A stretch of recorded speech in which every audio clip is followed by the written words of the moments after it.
જય સ્વામિનારાયણ. આપ જે આપણે એક કુશન લાવ્યા છીએ, જે સોફા ઉપર મૂકવાના અથવા તમારી ફોર વ્હીલમાં મૂકવા માટેના કુશન છે. આ એકદમ નવી વસ્તુ બનાવેલી છે. તમે ફિટિંગ અને ફિનિશિંગ જોવો તમે ખાલી આ વસ્તુનું. અને કસ્ટમર ના છે એટલે એને ખાલી આપણે કીધું હતું કે ભાઈ અમને કુશન નાખીને આપજો, એટલે આપેલા છે આપણે.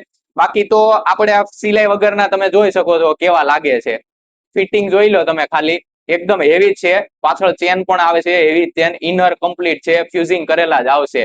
અને તમારે જો આ વસ્તુનો ઓર્ડર આપવો હોય તો નીચે આપેલા નંબર ઉપર કોલ કરો અથવા તો મેસેજ કરો. અને બીજું આઉટ ઓફ સિટી માંથી જે કોઈ કસ્ટમર ઓર્ડર દે એમને એમની માટે ઓર્ડર સિક્યોર જ છે કે ભાઈ જ્યાં સુધી તમને ડિલિવરી ન મળે ત્યાં સુધીની જવાબદારી અમારી જ રહેશે. અને 3 દિવસની અંદર જો તમને ડિલિવરી ન મળે ને તો તમે કોલ કરી શકો છો અથવા તો વોટ્સઅપ કરીને અમારી ટીમ સાથે તમે ચેટ કરીને પૂછી શકો છો ભાઈ અમારો ઓર્ડર ક્યાં છે. તમારી 10 રૂપિયાની વસ્તુ હોય કે 10,000ની વસ્તુ હોય, અમારી માટે એ વસ્તુ તમારી માટેની કિંમતી જ ગણવામાં આવશે. અને આપણે આની વધુ ડિટેલ જોયું હોય તો યુટ્યુબમાં જો અથવા તો પ્રિન્ટપ્રેસમાં પણ આપણે નીચે બાયોમાં લિંક મૂકી દીધેલી છે. કેમ કે આપણે યુટ્યુબમાં પણ આપણે લિસ્ટેડ કંપની કરી નાખેલી છે આ.